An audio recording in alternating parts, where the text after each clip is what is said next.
The cold steel of the bench pressed against my legs as I sat at the nearly empty train station. My backpack sat beside me, half unzipped, stuffed with old notebooks and a single change of clothes. My dad's voice still echoed in my ears, sharp as the winter air. "Walk home like the stray you are," he sneered, tossing the crumpled piece of paper that was supposed to be my train ticket onto the ground. I bent to pick it up, but it was blank. Nothing but trash. He had swapped it before we even left the house.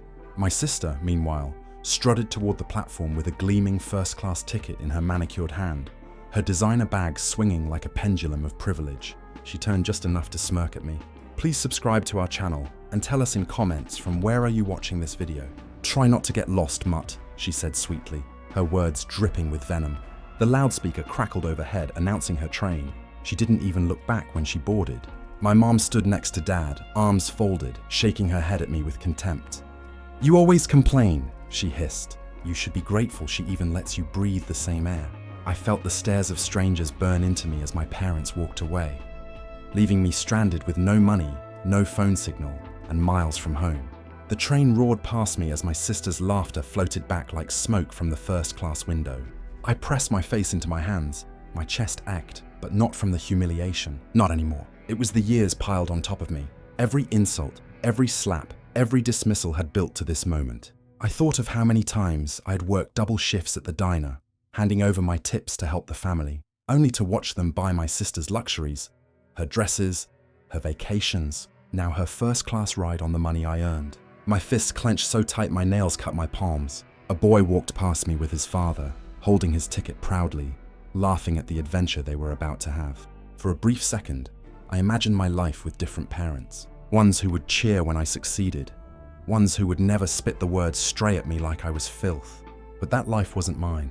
The station grew emptier, the announcements fainter. By dusk, I was the only one left sitting under the flickering light, shivering as the wind whipped through broken glass panes. I started the long walk home, every step burning in my calves, every mile echoing the words Dad had thrown at me. "Walk home like the stray you are." But as my breath fogged in the air, something snapped inside me. For the first time, the shame wasn't weighing me down, it was fueling me. I realized something bitter and sharp. Strays learn to survive. Strays find their own way, and strays never forget who kicked them out. By the time I reached the outskirts of our neighborhood, my shoes torn and my body trembling, I wasn't the same person who had been abandoned on that bench. I had walked through humiliation, through rage, and into a dangerous clarity. I swore under my breath, staring at the glowing windows of my family's warm house in the distance. "You will regret ever leaving me there. You think I'm powerless, but I'll show you what a stray can do when it stops begging for scraps." And in that vow, in that moment, under the biting wind, the foundation of my revenge was laid. ChatGPT said, "All right, here's section 2. Very long, detailed, escalating toward the breaking point in revenge setup. No repeats, no gala, no recycled revenge." The next morning, my legs were still raw from the walk. My lips cracked from thirst. I stood in the kitchen doorway, dirt still clinging to my clothes, while my sister lounged at the table in silk pajamas, her phone lit up with photos of her first-class train ride. Champagne, wide seats, the kind of comfort I had paid for without ever being invited to touch. She tilted her head at me like I was an insect crawling across the floor. You should have seen the looks when I walked into first class. People thought I was royalty. Meanwhile, you were what? Picking up trash at the station. Dad barked out a laugh, slapping the newspaper against the table. Animals don't belong on trains. I taught you that lesson yesterday. Mom sipped her coffee, eyes narrowing on me. Ungrateful stray. You should have thanked us for letting you come that far. If your sister hadn't needed your money, you wouldn't have even stepped foot in that station. Every word was a knife, but I didn't flinch. Something inside me was hardening. I realized they weren't just cruel in the moment. They enjoyed the cruelty. They fed on it like a drug. My pain was their breakfast entertainment. I excused myself silently, retreating to my room, my heart pounding. For hours, I stared at the ceiling, hearing their laughter echo downstairs. The word stray kept circling my head. It should have crushed me, but instead, it built pressure until it was something else entirely. Fuel. I thought of all the sacrifices I'd made, handing over tip jars, running errands for my sister, scrubbing floors while she pined in mirrors. Every dime I earned had been stolen, rerouted to buy her memories, while mine were filled with humiliation. They didn't see me as their child, only as a wallet in a punching bag. By nightfall, I couldn't sleep. I walked outside barefoot, the grass cold under my feet, and stared at the empty street. I thought back to the station, the boy holding his ticket, the joy on his face. My parents hadn't just denied me comfort, they had denied me dignity, the smallest sliver of humanity. And then it clicked. If they thought I was powerless, it was because I had always played by their rules. I had always tried to earn scraps of kindness to prove my worth. But what if I stopped? What if I used the same energy I had, wasted on pleasing them, to undo them? I began to notice things I had ignored before. Dad bragging to neighbors about the money he had. Money that wasn't really his, it was mine. Mum gossiping at church about her perfect family while whispering to people that I was unstable, a burden. My sister flaunting gifts online, but never once admitting where they came from. Their whole life was built on the illusion that they were respectable, successful, untouchable. It wasn't true, and I knew exactly where the cracks were. The next week, when Dad ordered me to mop the garage floor while my sister tried on a new dress, I bent down with the bucket. He smirked at me, his voice like gravel. On your knees, right where strays belong. I looked up at him, my hands dripping with dirty water. And for the first time, I didn't feel small. I felt dangerous because I had already started. I had already begun pulling at the threads of their lives. Quietly, patiently, while they laughed upstairs, I had slipped into their rooms. I had found the bills they ignored, the debts they pretended didn't exist, the documents they hid from each other. I discovered my father had been lying about payments. My mother had been pocketing charity donations. My sister had stolen credit she couldn't pay back. Piece by piece, I gathered it all, and as I stared at the filthy water soaking my hands, I realized my revenge wouldn't be loud, wouldn't be a gala or a scene in front of strangers. It would be something worse. It would be silent, invisible at first until it caved in on them, and they wouldn't even see it coming.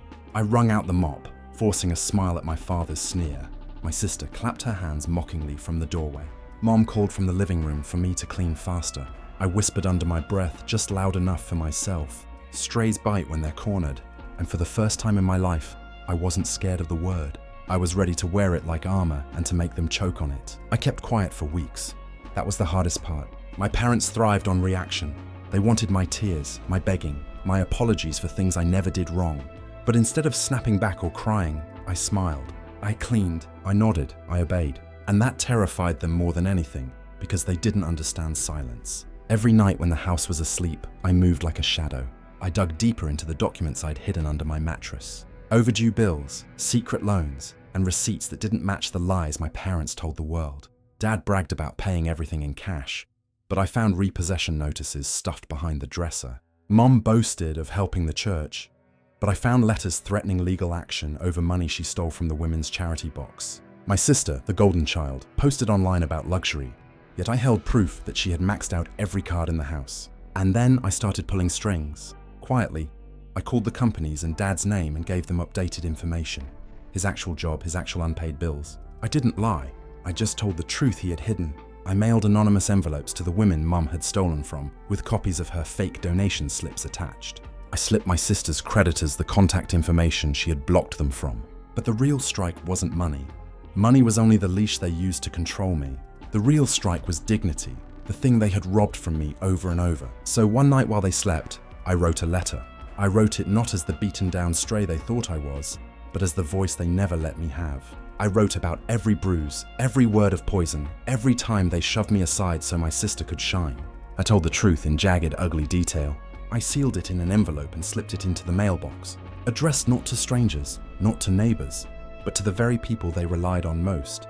Their closest friends, the ones who lent them money, who praised their perfect family, who invited them to dinners only because they thought my parents had influence. I didn't sign my name. I didn't need to. The words carried the weight of my existence, and anyone who read them would know they weren't invented. The fallout began slowly. First, Dad's phone started buzzing non-stop. He threw it against the wall one morning after cursing about people asking questions. Mum started staying inside, skipping her gossip meetings at the church. My sister screamed when a delivery truck arrived with repossession men ready to take the furniture she had flaunted online.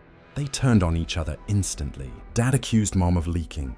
Mum shrieked that Dad had left documents out. My sister cried that one of them must have betrayed her.